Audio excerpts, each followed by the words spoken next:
Celeste Morgan didn't wear a name tag. Most janitors at Norwell Global didn't. The corporate badge policy didn't apply to nighttime custodial staff, just another invisible layer that kept them separate from the people whose offices they cleaned. At 7:48 a.m. on a Wednesday, the marble floors of Norwell's downtown Denver headquarters gleamed like a photo shoot set. A dozen executives in wool coats and ankle-length trenchers drifted through the revolving doors, Bluetooth earbuds blinking, coffee cups sloshing, the scent of citrus polish still lingering from the overnight crew's final wipe-down. And Celeste? She was still there. Not because she was slow or behind schedule. She had finished her route by 6 a.m. sharp, as she always did. But she had stayed for a reason. A man in a puffy ski jacket and cargo pants was standing in the middle of the atrium, looking helpless. Tourist, maybe, holding a paper printout of the building directory and squinting at the touchscreen like it was written in code. Celeste noticed him because she always noticed people who didn't belong. Misplaced. Lost. Like she'd been, more times than she cared to count.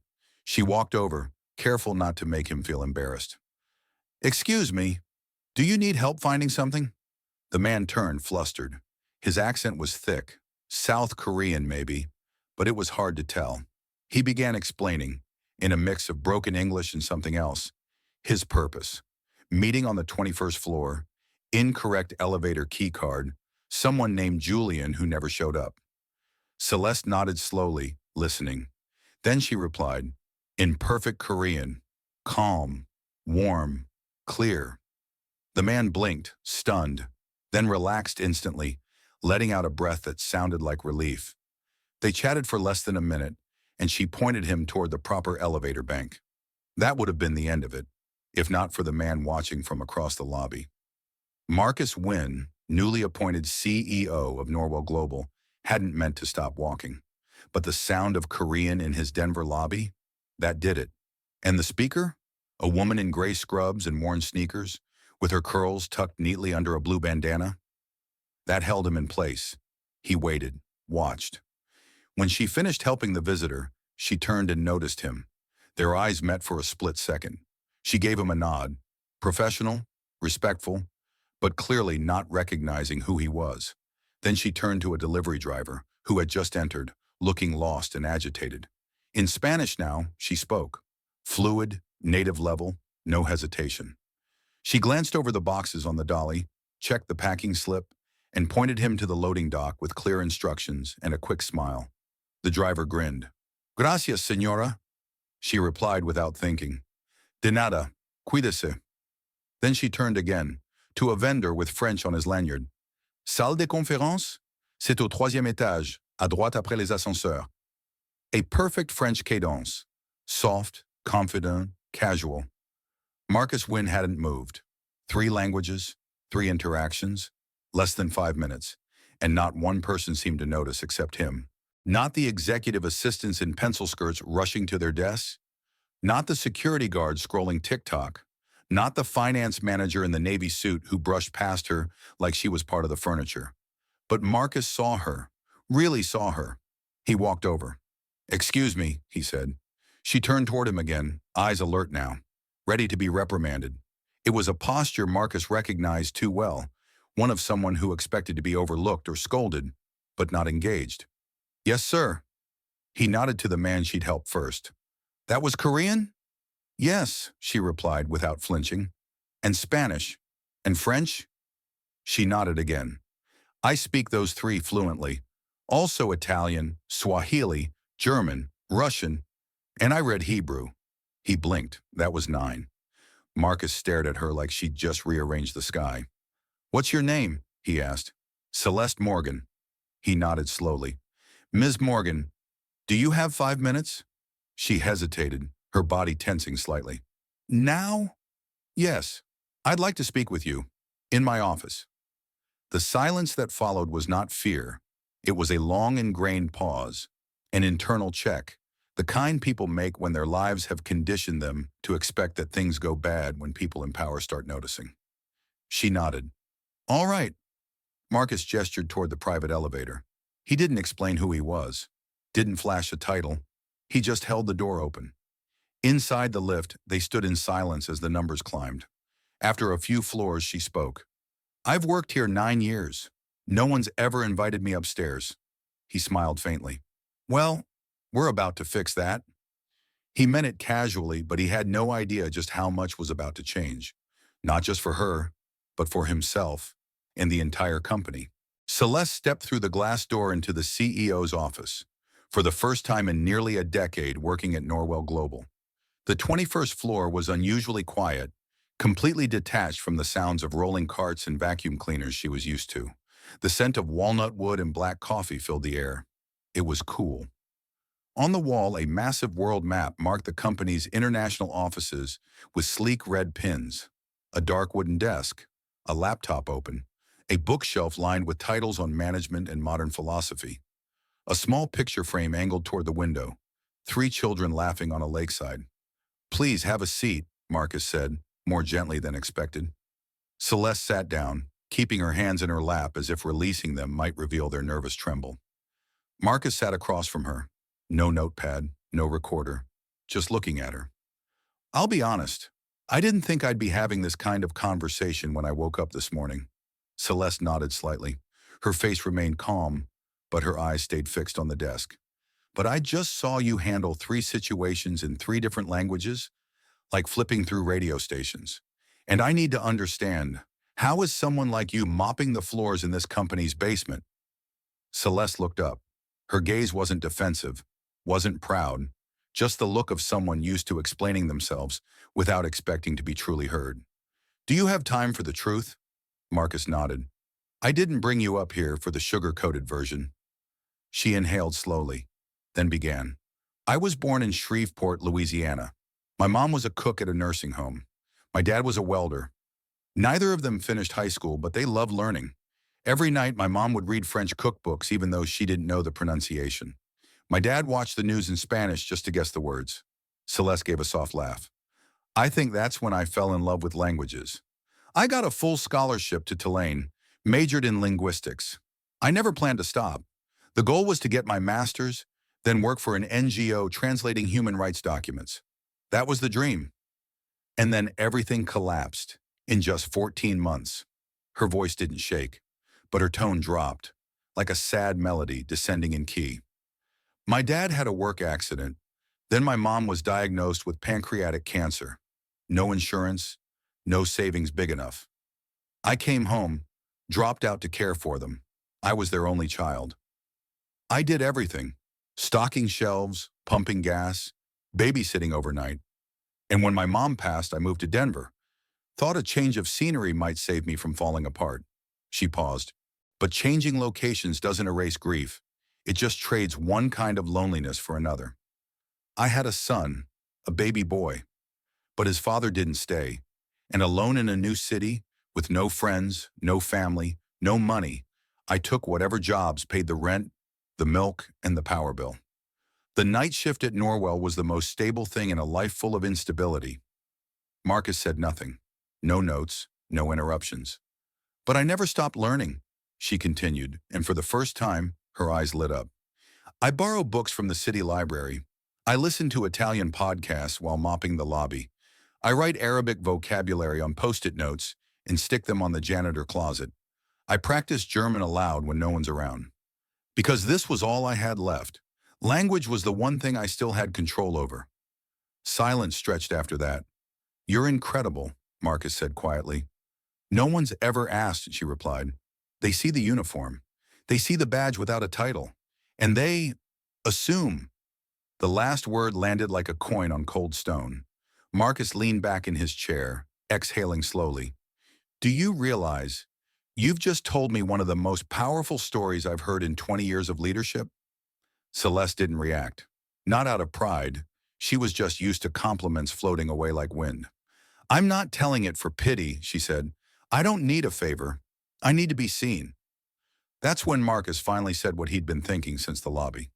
Celeste, have you ever thought of doing something else? I mean, work that actually uses your talents? Of course, she gave a sad smile. But dreams are hard. When rent's due Monday. Silence again. But this time it wasn't somber. It was thick, like the two of them sat at a crossroads only they could see. Marcus opened the leather notebook beside him, started writing something.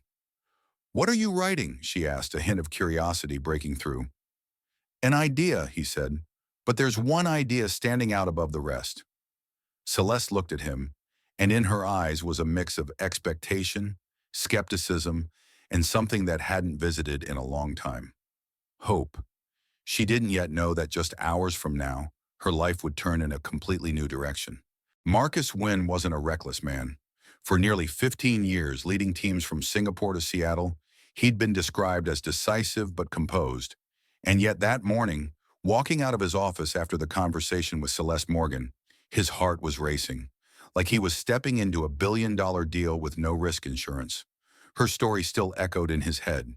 And when he glanced at the day's schedule, a meeting with representatives from Norwell, Brazil, had been moved up unexpectedly, and their interpreter had just canceled. A thought struck him.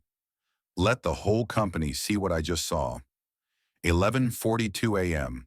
Basement, supply room. Celeste was restocking cleaning towels and checking chemical levels in the cart. Everything was in order, just like thousands of mornings before. But this time, her mind floated somewhere between the 21st floor and the memory of her mother. Then a familiar voice came from the doorway. "Mind if I bother you again?" Marcus Wynn. Celeste turned, genuinely surprised. "You came down here?" Marcus gave a slight smile. "I haven't stopped thinking about our conversation this morning." She nodded, still holding the spray bottle. "There's a group from Sao Paulo meeting upstairs on the 20th floor. The translator just canceled. I know this is sudden, but would you be willing to help?" Celeste hesitated, only for a moment, then nodded. "Portuguese? I can do that." 11:58 a.m. Conference room 20B. International partner. Floor 4, sharply dressed men in suits were scrolling through phones, whispering in Portuguese. No one paid attention to the woman in the gray uniform who entered alongside the CEO. No one, except Marcus. Celeste walked to the head of the table and greeted them in fluent Portuguese, so precise it made the entire room pause. Her voice wasn't loud or elaborate, but it was clear, calm, paced, and empathetic. She began moderating the meeting as if it were something she'd done for the past 10 years. When one partner asked about an unresolved contract, she translated it cleanly to Norwell's legal team, then relayed the response in Portuguese, professionally but with a human touch. It wasn't just about language. She understood how people communicated. She understood silence. She understood eyes. She understood the cultural layers behind every phrase. When one of them cracked a joke, a classic Brazilian jab, Celeste not only understood, she replied with a pun that made the whole table burst into laughter. And in that moment, she wasn't a translator. She was a bridge. 12:29 p.m., hallway outside conference room. The meeting wrapped up earlier than expected. The 4 guests left with a completely different look in their eyes when they glanced at Celeste. One of them, Salt and Pepper Hair, likely the group's leader, turned to Marcus and asked in English, "Where did you find her?" Marcus looked at Celeste, now clearing water cups and collecting notepapers into a tray. "Right here." 12:47 p.m., basement hallway, outside storage room. Marcus walked down with Celeste. They moved slowly, neither saying much for a while. Finally, he broke the silence. "Have you ever worked as a professional interpreter?" Celeste shook her head. "Just helped people in hospitals, government offices, never formally." "Certifications?" "Number no time. I had to raise my child." "And your daughter, where is she now?" 26, registered nurse, works night shifts in Tempe, Arizona, paid her own tuition, stubborn, just like her mother." For the first time, Marcus laughed genuinely. "That's good." They stopped in front of the supply room. Celeste placed the tray on the table, ready to return to her routine. But before she stepped away, she said softly, almost to herself, "I didn't do anything special today." Marcus looked at her. "That's not how it looked to me." She smiled and stepped inside. The door closed behind her. That evening, basement parking lot. Marcus Wynn sat in his car, not starting the engine yet. The yellow light poured over the dashboard. He thought about everything from the day, the meetings, the budget drafts, the rollout plan for the Munich branch. But what he couldn't stop thinking about was her, Celeste Morgan, the neatly folded towel on her cart, the laughter in the conference room, the way an entire room leaned in, simply because someone spoke their language. And then Marcus Wynn realized the company had been searching for talent everywhere, but it had never once looked down into its own lobby. The only question left now was, now that we know, what are we going to do about it? Let me know if you'd like to continue with the next chapter or need a voiceover-ready adaptation for YouTube. The next morning, 6:02 a.m., Celeste Morgan clocked in just 2 minutes after her first alarm, like she did every day. From the small room she rented on the edge of Alameda Street, she pedaled her old silver bike through a thin veil of morning mist that clung to the glass facades of downtown Denver. A morning like thousands before it, until Arturo, the shift manager, came down the east hallway, eyes straight ahead but with something off. "Celeste," he said, voice a little tense. "Mr. Wynn wants to see you. Upstairs, 21st floor." Celeste set her mop aside and wiped her hands on her shirt. "Did I do something wrong?" "No idea," Arturo shrugged. "He just said to send you up. Immediately." This time, no regular elevator. A corporate assistant in a suit, gold badge clipped to her blazer, stood waiting by the executive lift. She pressed 21 without a word, offering no explanation. Celeste stood inside the elevator, hands trembling slightly. She wasn't afraid, but there was a heaviness inside her. She didn't hope, she didn't expect. She just went. 21st floor, 7:09 a.m. Marcus Wynn stood with his back to the room, staring at the Denver skyline through floor-to-ceiling windows, a cup of black coffee in his hand, steam curling upward like morning fog. Hearing the door open, he didn't turn immediately. He simply said, "Come in." Celeste stepped inside, stopping a few feet from the desk, silent. He set down the coffee and turned to face her. His eyes were different from the day before.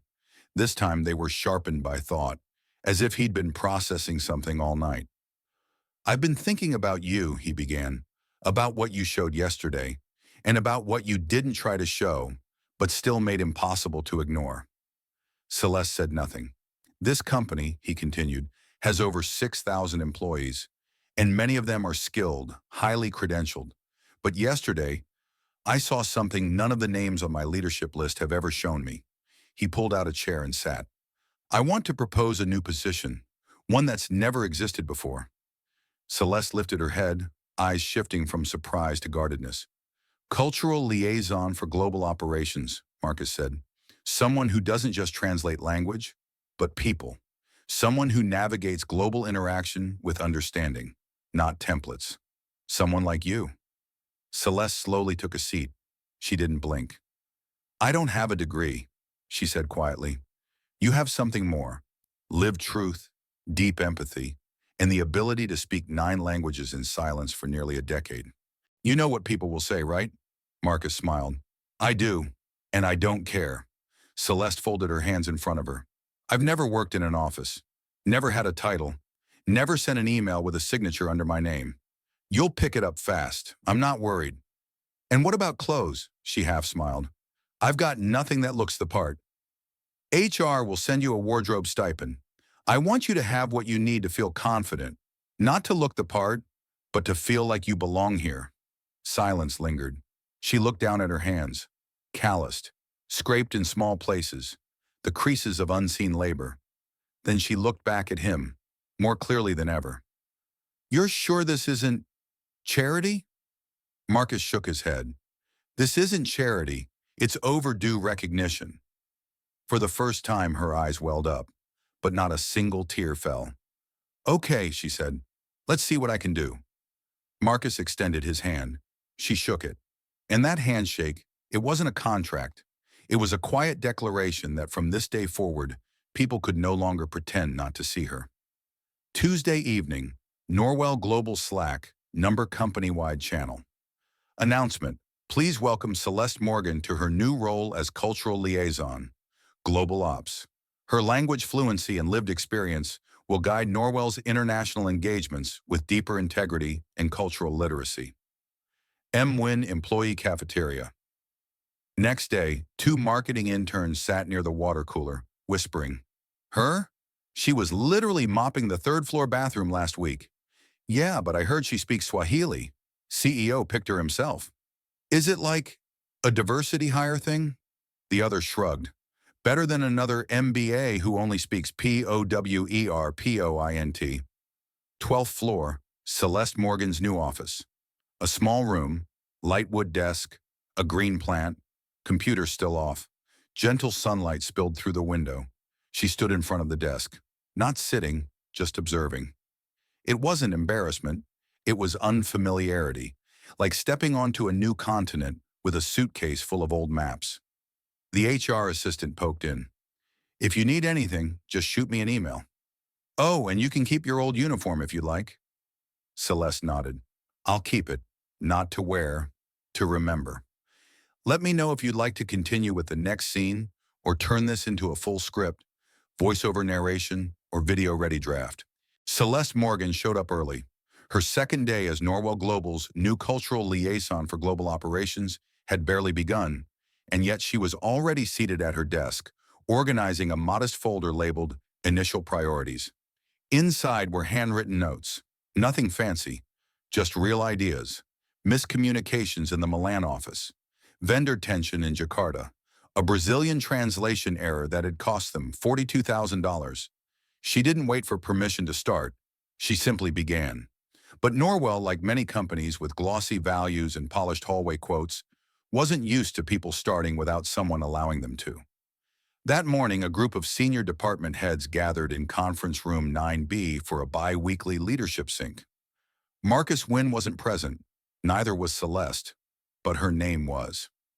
So let me get this straight, said Graham Silvers, Director of International Strategy, tapping his pen on the edge of the table.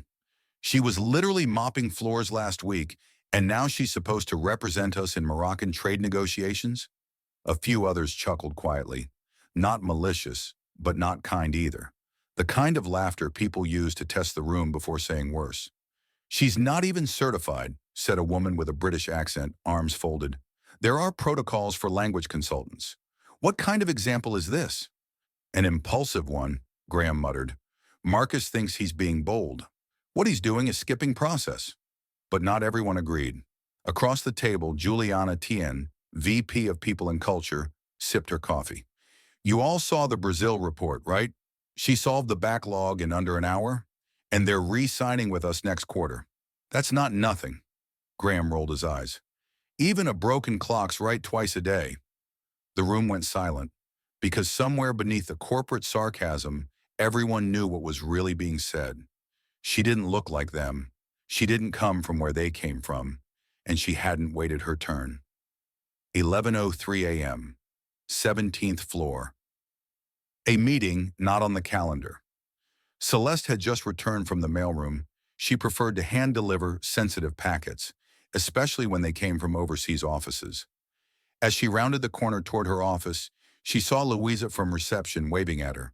There's someone here to see you, she said, with an edge of uncertainty in her voice. Who? She didn't say, just asked for you by name. Celeste's pulse ticked up.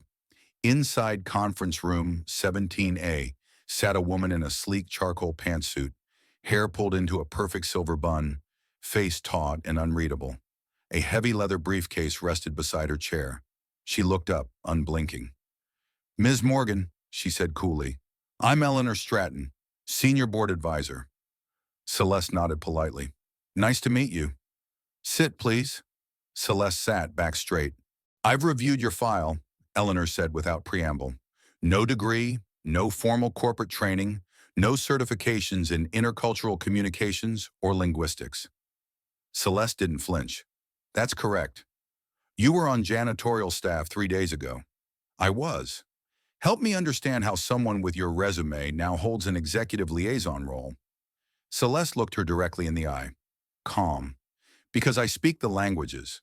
I understand the cultures. I've already revised 2 vendor contracts and helped secure a verbal agreement in São Paulo.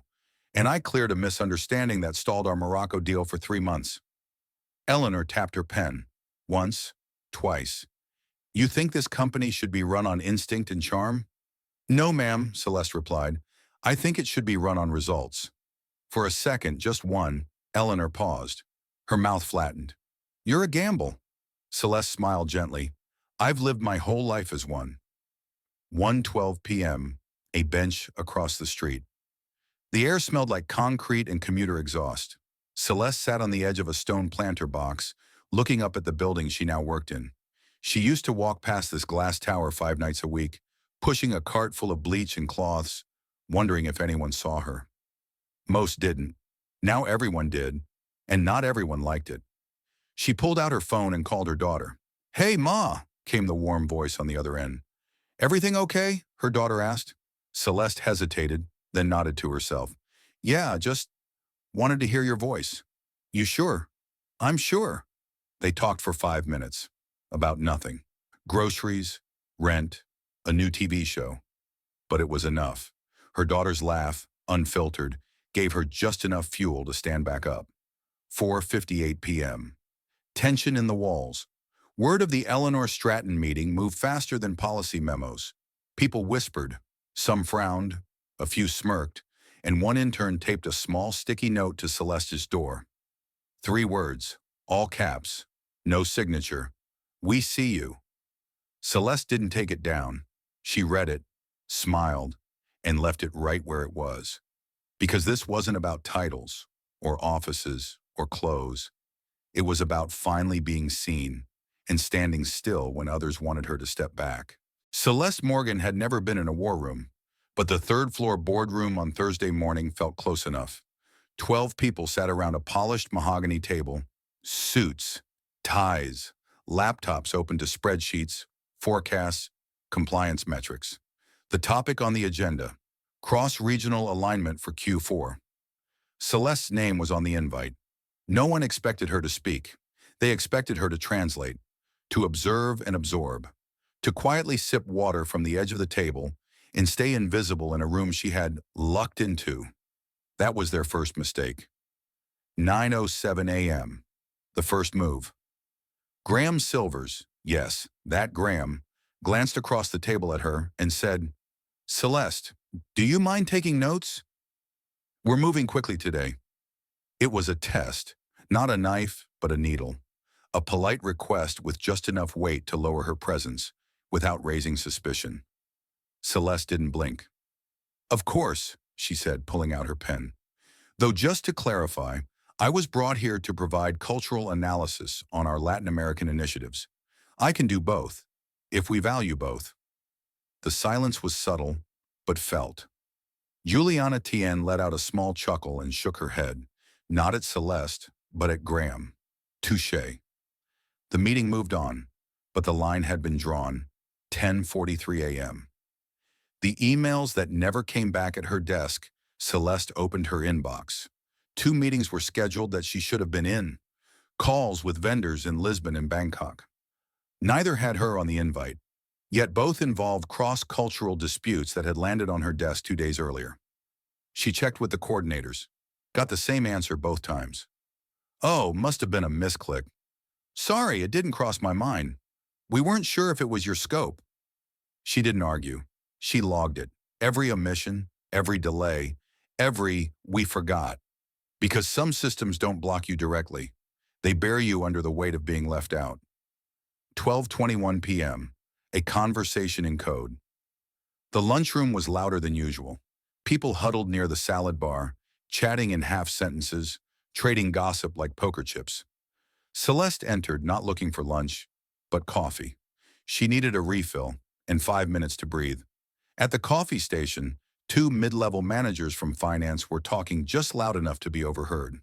All I'm saying is, just because you speak French doesn't mean you understand markets, the other scoffed. Exactly. Global dynamics take years to master, not something you pick up with a Swiffer. They didn't look at her. Didn't have to. She walked past them without a word. She didn't need to defend herself. She let their ignorance echo behind her. 2:15 p.m. The real work begins. By mid-afternoon, Celeste sat with a new intern named Bao Nguyen, a shy 23-year-old data analyst from Houston who barely spoke above a whisper unless asked directly. He had been assigned to her for a week as part of the new Voice Inside mentorship initiative. She asked him what project he was working on. Market sentiment across APAC, he said softly, but I keep struggling with tone. Like I translate the words right, but something's still off. Celeste nodded. Because translation isn't about words. It's about weight. He looked confused. She smiled. Think of it like music. You're not just playing notes. You're interpreting meaning. Language is culture wearing sound. His eyes widened. Try this, she said, pulling out a small card with 3 sentences written in Vietnamese, Japanese, and Korean. She read them aloud, pausing between each line, then said, "Which one felt most formal?" He pointed. "The Korean one." "Right. And now tell me why." Bao blinked, then smiled slowly. "That's the real skill," she said. "Not just translating what was said, but hearing what wasn't." He nodded. "How did you learn that?" Celeste sipped her tea. "By being spoken over." 5:03 p.m. Quiet impact. That night, a report hit Marcus Wynn's desk from the Legal and Compliance Department. Subject line, Cultural Misalignment in Southeast Asia Vendor Policy, flagged by C. Morgan. It was detailed, clear, and constructive. It highlighted a clause in the vendor agreement that had, unintentionally, disrespected traditional hierarchy norms in Thailand, potentially costing Norwell a major renewal. Celeste had spotted it while reviewing old contracts nobody had read in 5 years. She didn't ask for credit. She didn't copy the entire leadership team. She just sent it to the right person at the right time. Later that week, a shift that couldn't be ignored. Marcus forwarded the report to the board. No commentary, just the document, the facts. 3 hours later, he received a brief message from Eleanor Stratton herself. Well, perhaps the gamble isn't a gamble after all. Celeste's office, 6:14 p.m. Lights off, door cracked open. She sat alone, soft jazz playing from her phone speaker, sipping herbal tea. The office was quiet now, stripped of chatter and judgment. On the whiteboard outside her door, someone had left another note. Keep going. Different handwriting. Same message. She didn't remove that one either. She turned back to her desk, opened her drawer, and looked at the old gray janitor badge still inside. She didn't touch it, didn't move it, just looked at it and smiled. The invitation came on a Monday. Norwell Global's West Africa delegation had arrived in Denver for the first time in 5 years. The meeting, long delayed by pandemic chaos and legal red tape, was critical. A renewal deal with their Lagos partners was on the table. 8 figures, multi-year, cross-border logistics. Marcus Wynn made one request to his executive assistant. I want Celeste in the room. 9:27 a.m., Executive Boardroom A. The boardroom was sharp as ever. Leather chairs, brushed steel water pitchers. A skyline backdrop that looked like it had been photoshopped onto the windows. 5 Nigerian executives entered with poise and tailored suits, accompanied by a regional translator, young, sharp, and visibly nervous. Celeste sat to the left of Marcus, quiet, listening. The presentation began. Charts, numbers, projected revenue curves, the kind of corporate music people pretend to hear. Then about 20 minutes in, a pause. One of the Nigerian partners, Chinedu Okafor, late 50s, with salt and pepper hair and eyes that held more than spreadsheets ever could, raised his hand lightly. Marcus nodded. Of course, Mr. Okafor. The man smiled, then turned not to Marcus, not to the CFO, not even to the translator. He looked directly at Celeste Morgan and asked in flawless Igbo, Do you understand what this deal means to our people, not just our pockets? The room stilled. The translator looked confused. Marcus leaned slightly forward. Celeste didn't flinch. She responded, in Igbo, clear, measured, respectful. Yes, I understand that to you, partnership is not just business. It is legacy. It is reputation. It is family. Mr. Okafor's eyebrows lifted, just slightly. Then his mouth curled into a slow, knowing smile. He nodded. Then we can continue. He turned to Marcus. She should lead this part.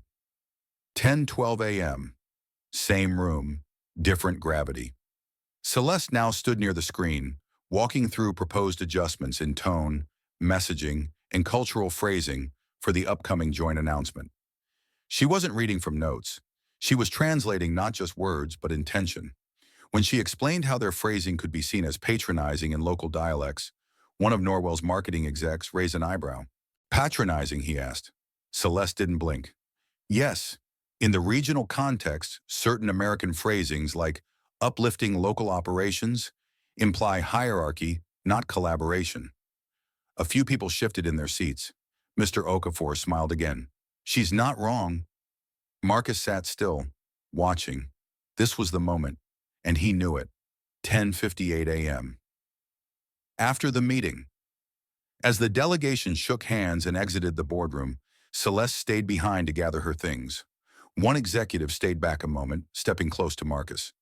You didn't introduce her by title, he said, so I assumed she was another translator. Marcus looked at Celeste, then back. She's the reason we're not losing this deal. The man nodded.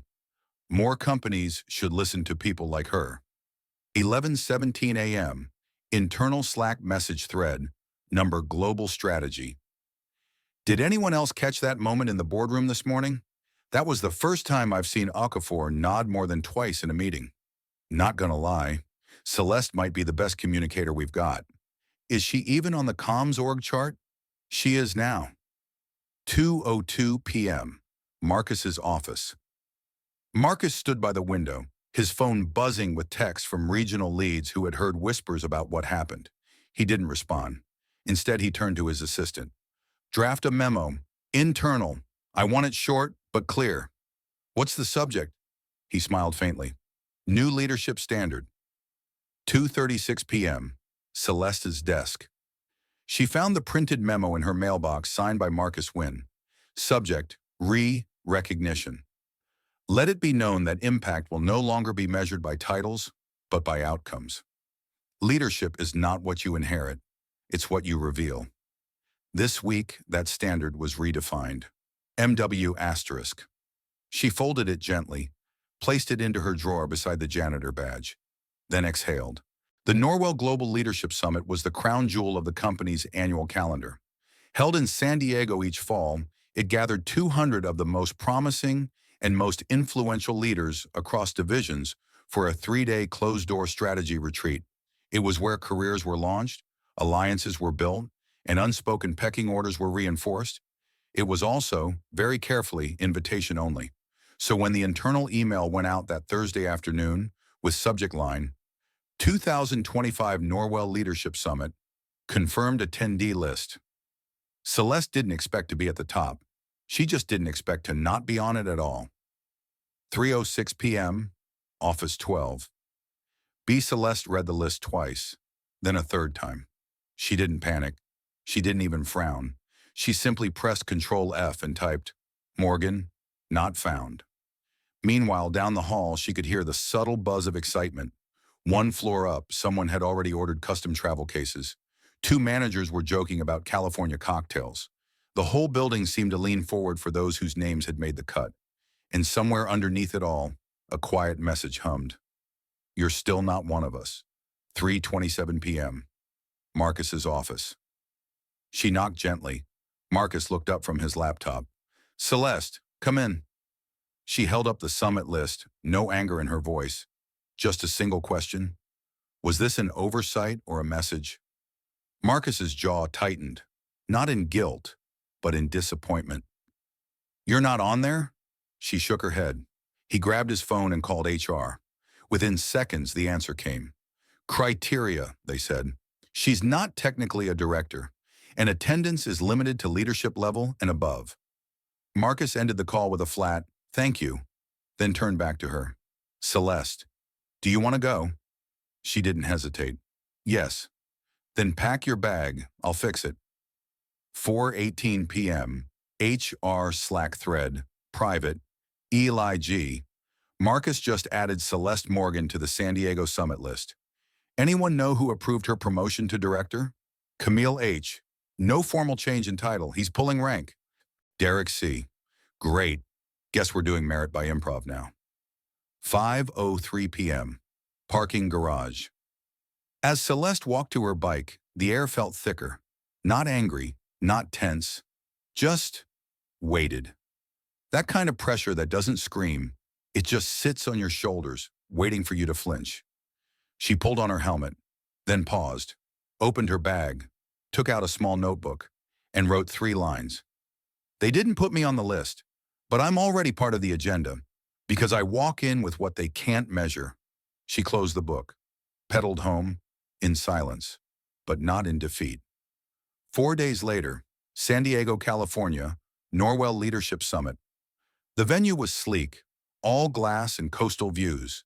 Inside the main conference hall, screens displayed buzzwords like innovation, impact, vision, backed by jazz instrumentals and networking platitudes. Celeste arrived alone. No entourage. No entourage expected. People noticed her. Some stared. Some smiled politely. Some didn't acknowledge her at all. And when she walked into the first breakout session, her badge didn't say Director. It said Celeste Morgan, Cultural Liaison, Global Ops. She sat down, front row, ready. Across the room, Graham Silvers whispered to a colleague, "Bold move, bringing the help." But 10 minutes later, when the moderator asked, "Who here has closed a cross-border deal this quarter without a translator?" Only one hand went up, Celeste's, and the room shifted again. Later that evening, hotel courtyard. Celeste stood by the edge of the terrace, looking out over the ocean. The hum of conversations, laughter, clinking glasses floated around her like smoke. Someone approached. It was Juliana Tien, drink in hand, blazer off. "You know," she said, "they never built this event for someone like you." Celeste looked at her. "I know," Juliana smiled. "And yet, you didn't wait to be built into it. You just showed up with your own blueprint." Celeste let out a soft laugh. "You think they'll adjust? They'll have to, or they'll drown in their own buzzwords." They both laughed, not loudly, but real. The flight back from San Diego landed in Denver just after 10 p.m. Celeste Morgan didn't go home right away. She rode her bike to a diner near her apartment, small, open late, fluorescent lights that hummed like tired voices. She ordered tea and sat by the window, watching rain smear down the glass like ink. She hadn't spoken much during the flight, not out of nerves or fatigue, but reflection. She'd spent the summit watching how people looked at her, not what they said, but what flickered behind their eyes. Uncertainty, admiration, and in some cases, quiet recalibration. They didn't expect her to belong, but now they didn't know how to define what she had become. Monday, Norwell HQ, 8:04 a.m. When Celeste stepped out of the elevator, something had changed. People nodded. People paused. Not everyone. Not the VPs who still saw her as Marcus's project, but the ones who watched, who had quietly followed her ascent, now saw her differently. And some began showing up. 10:22 a.m., HR department. A woman named Rhea Simmons, payroll coordinator, caught Celeste by the coffee machine. She spoke in a whisper, like someone confessing a secret. "I just wanted to say, my mom was a custodian for 18 years. She used to bring home newspaper clippings in Spanish and teach me English by translating them out loud." Celeste smiled. "Sounds familiar." Rhea's eyes glistened. "I've been here 6 years. Never thought someone like her could be here." "She's already here," Celeste said gently. "Through you." Rhea didn't say anything else.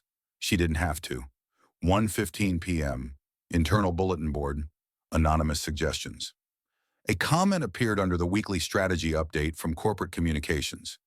If Norwell wants to lead globally, maybe start by learning how to listen locally. Ask Celeste Morgan how. It had no name, but by mid-afternoon, it had 117 likes. 3:07 p.m. Tech department hallway. Celeste stopped by IT to resolve a badge access issue, an admin block on her ability to enter certain executive conference rooms. "Must be a software glitch," they said, avoiding eye contact. But when she turned to leave, someone called after her, a young man in his 20s, slight build, faint South Asian accent. "Ms. Morgan?" She turned. "I've been working on a machine learning model to audit cultural bias in client outreach. Not approved yet, but if you ever have time," Celeste stepped forward. "I'd love to see it." His eyes widened, then narrowed into a nervous smile. Really? Especially if no one else is asking. 4:51 p.m., Marcus Wynn's office. He read the anonymous comment on the bulletin board twice, then forwarded it to Eleanor Stratton with one line. The ripple is growing. She responded 10 minutes later. Let's see if it creates a wave or hits a wall. Tuesday, 7:33 a.m., Norwell internal chat feed. A new thread appeared on the intranet. Voices worth hearing. Started by Bao Nguyen, data intern. Not sure who needs to hear this, but some of the smartest people in this building don't sit in corner offices, and one of them is named Celeste. She gave me the courage to speak in my team meeting for the first time, and I didn't mess it up. The thread exploded. Comments poured in from junior staff, support teams, maintenance, even a few mid-managers. No hashtags, no performative language, just raw gratitude. She looked me in the eye when no one else ever did. She knows what it's like to walk in tired and still lead with kindness. Celeste gave me a voice by using hers. Back at Celeste's office, 5:16 p.m. She saw the thread, scrolled in silence, then reached into her drawer. The janitor badge was still there, but this time she took it out, held it in her hands, not as a reminder of where she came from, but as evidence of where others still were. 6:02 p.m. After hours, empty conference room. She stayed late, alone. On the whiteboard, she began mapping out a new idea. Title, Project Echo. Underneath it, objective. Identify and elevate overlooked internal talent, especially non-executive staff, with unique cross-cultural skills or lived experience. Phase 1, anonymous nomination system from all departments. Phase 2, shadowing plus mentorship pairing. Phase 3, internal showcase. Not for celebration, for visibility. She stared at the last line, then wrote 3 more words. No permission needed. The executive conference room on the 25th floor was called the Glass Room. It wasn't a metaphor. Every wall was transparent, designed to promote clarity, accountability, and open vision. The space had become the place where the most closed-door decisions were made. Celeste Morgan had never been invited there, until now. Monday, 2:01 p.m., the Glass Room 10 executives sat around the oval table. Black chairs, silver trim, a mounted screen with the Norwell Global logo rotating in digital silence. Marcus Wynn sat at the head. Celeste stood near the front, a digital pointer in one hand and a deep, unwavering breath in her lungs. Her project proposal, Project Echo, was about to be heard. Project Echo, she began, isn't just a talent initiative. It's a reality check. For too long, we've talked about equity while promoting comfort, about inclusion while favoring familiarity. This is not a program to celebrate diversity. It's a system to detect excellence wherever it hides, especially where we don't think to look.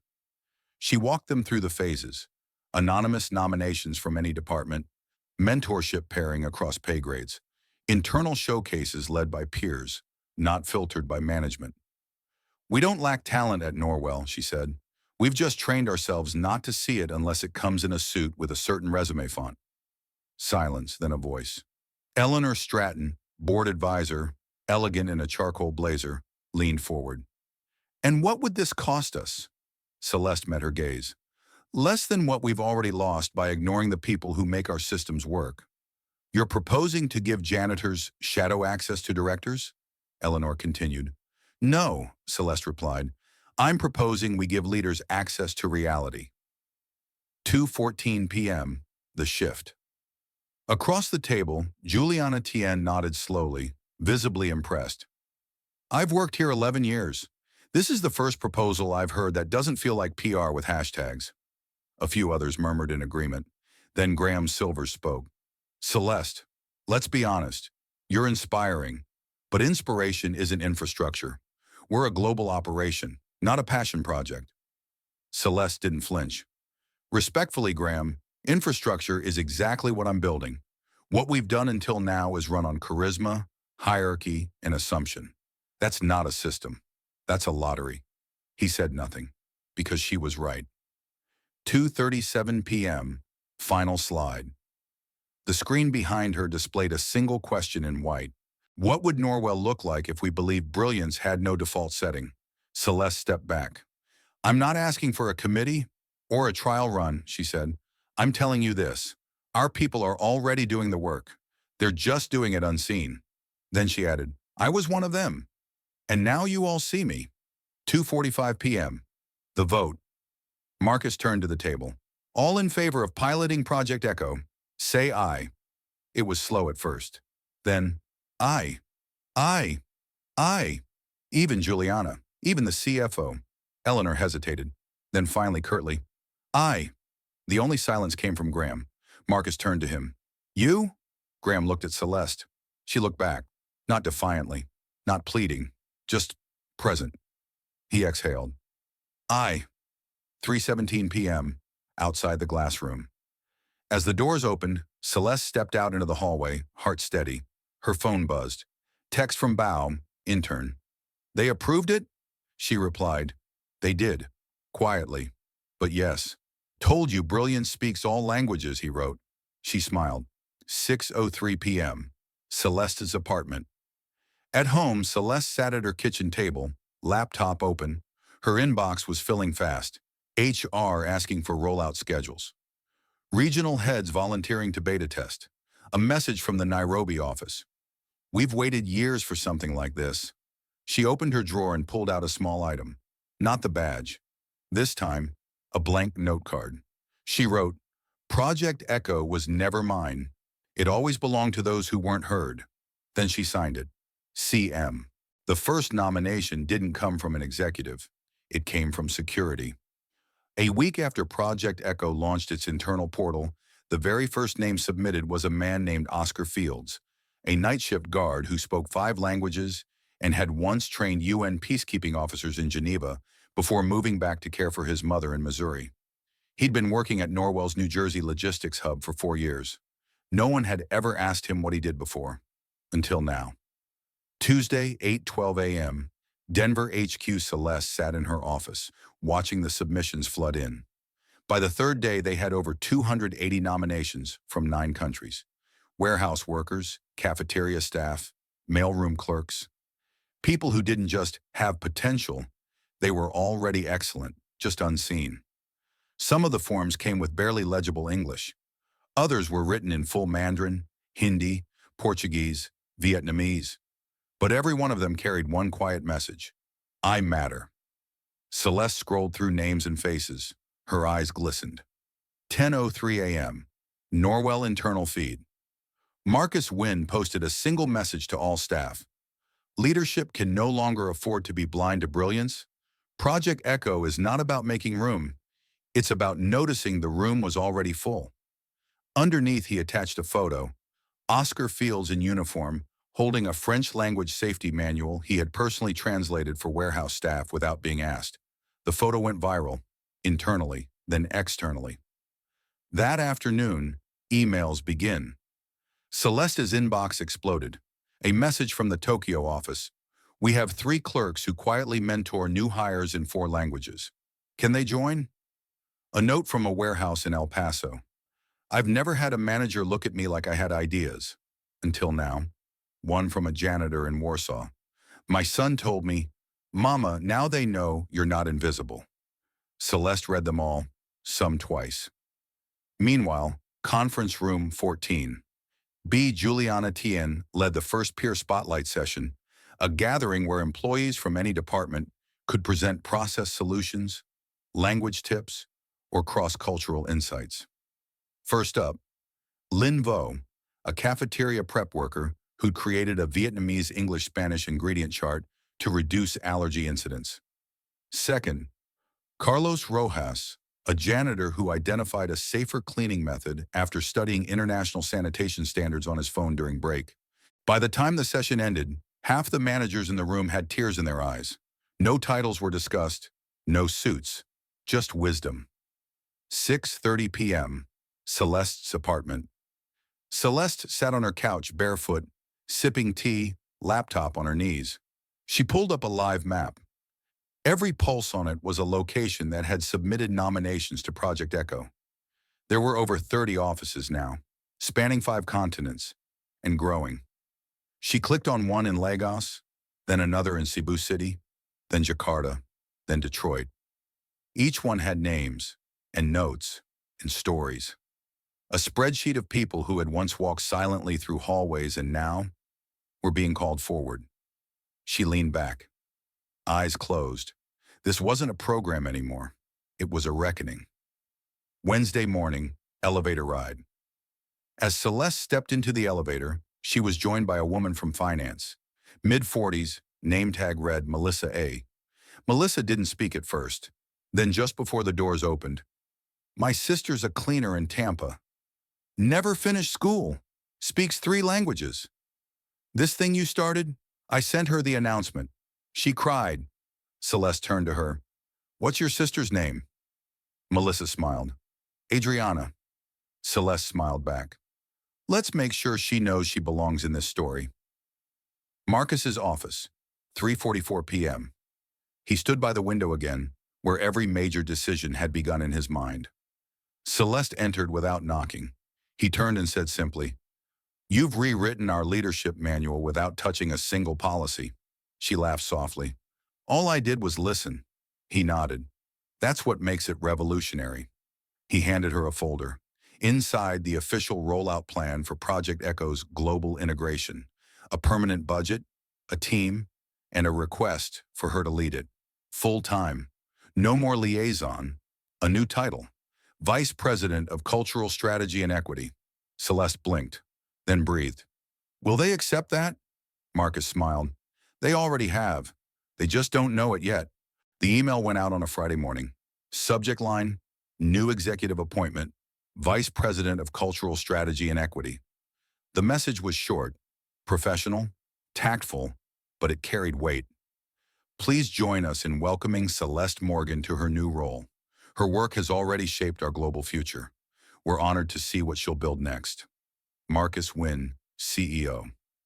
The reactions came in waves, from across departments, from janitors and cafeteria staff, from a few executives who had once whispered behind her back. And then something unexpected happened. An office with no nameplate Celeste stepped into her new workspace on the 22nd floor. It was modern, spacious, big windows, a sleek desk, high-speed monitors, soft leather chairs. But one thing was missing. There was no nameplate on the door. People noticed. She didn't. Or rather, she chose not to fix it. Until someone asked her, point blank, "When are you putting your name up?" She smiled. "When it stops being just about me." The first policy she wrote. It wasn't about attire, or attendance, or promotion benchmarks. It was a memo titled, "The Open Door Directive, a simple 2-page guideline." Any employee at any level could schedule 15 minutes with her. No approval needed, no dress code, no hierarchy. Just one question required in the subject line. "Have you ever felt unseen?" The first week she received 42 requests. By the second week, 189. She kept everyone. A phone call that changed nothing, and everything. Late one evening, her daughter called from Tempe. "You did it, Ma." Celeste smiled, sitting in her chair barefoot, her tea long gone cold. "I didn't do anything they couldn't have done. But you did it first." Silence, then her daughter added, "You left the door open. And that's going to change everything." The quiet ceremony. There was no party, no balloons, no catered lunch. But that afternoon, someone from facilities showed up at her door holding a small engraved plaque. She hadn't ordered it. It read, "The Echo Room where voices go to be heard." She held it in her hands. Didn't cry, didn't say a word, just nodded. 5 months later, first Echo graduates celebration. They filled a medium-sized room, folding chairs, homemade snacks, people from mailrooms, call centers, cafeteria lines. Some wore blazers, some wore steel-toed boots. All of them stood taller. Each one had finished the Echo Pathway, a 3-month rotation where they shadowed executives, attended leadership workshops, and pitched process ideas. One by one, they shared stories. One of them, Adriana, a night shift cleaner from Tampa, walked to the front, holding her 7-year-old daughter's hand. I used to mop the floor outside a boardroom I thought I'd never enter. Now I clean less and speak more. And my daughter saw it. She turned to Celeste. You didn't just open a door. You made us believe it wasn't locked in the first place. Later that night, a note on her desk. When Celeste returned to her office, a folded note sat on her desk. No name, just bold handwriting. I applied to this company after seeing your story. They hired me last week. I'm starting where you started. But I already feel like I belong. Thank you.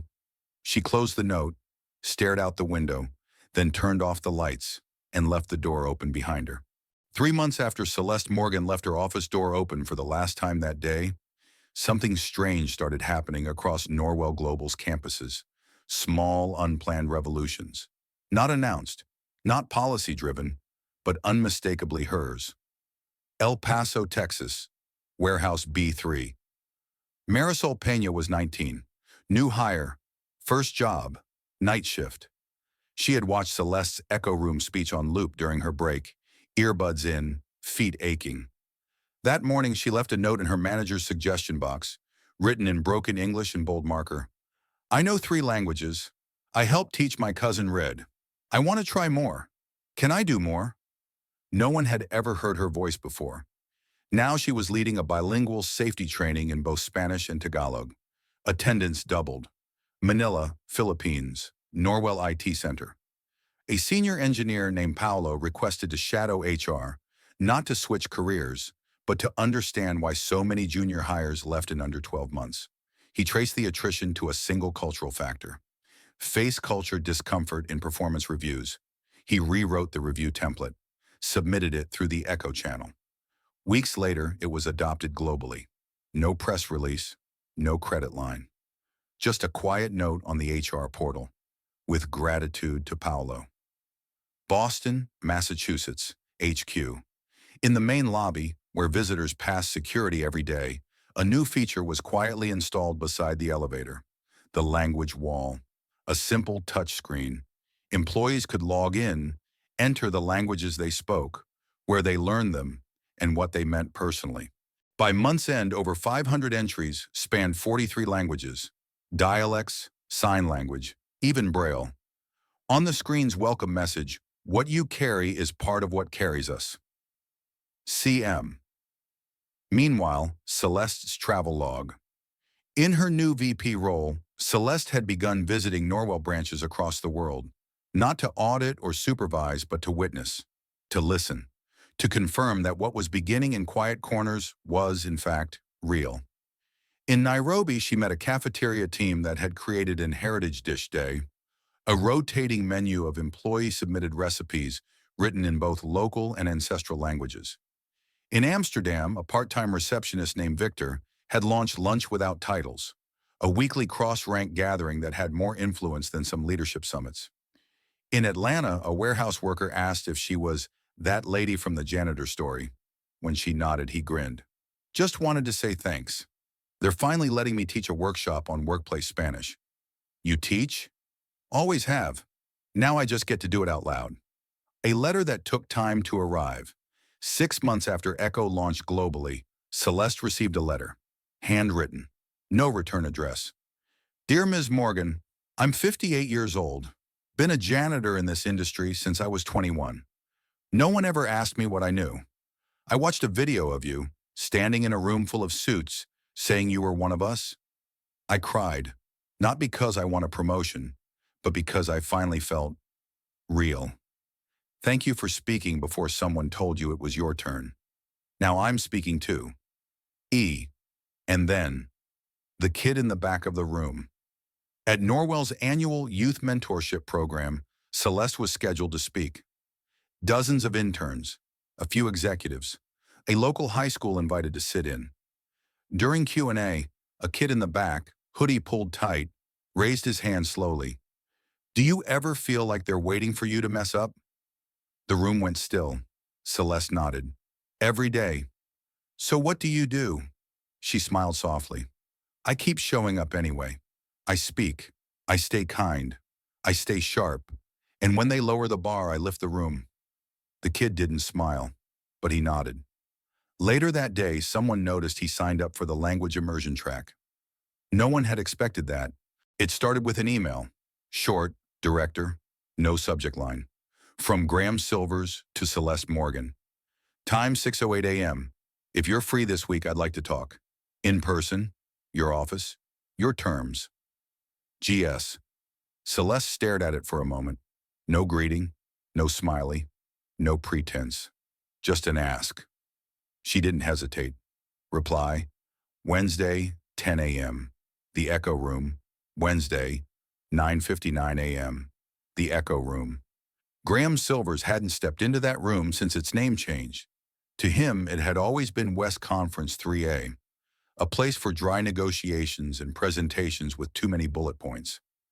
Now the walls held framed notes, small ones, anonymous ones, phrases like, "She listened when no one else did." This space gave me breath. I don't whisper anymore. He sat down quietly. Celeste entered a moment later. Black slacks, soft gray top, simple, confident. "Morning," she said. "Thank you for seeing me," he replied.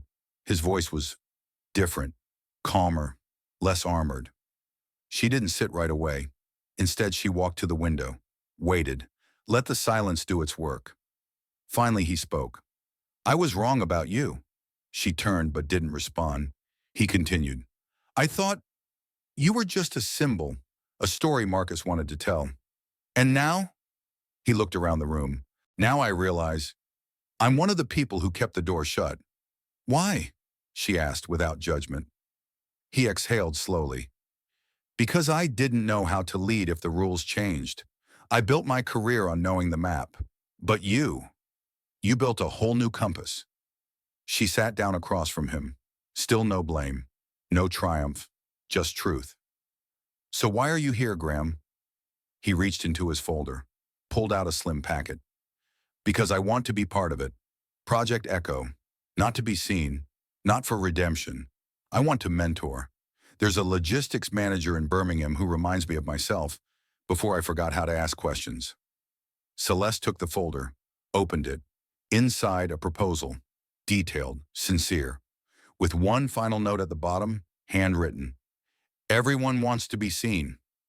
I just didn't realize I needed it too. She looked up.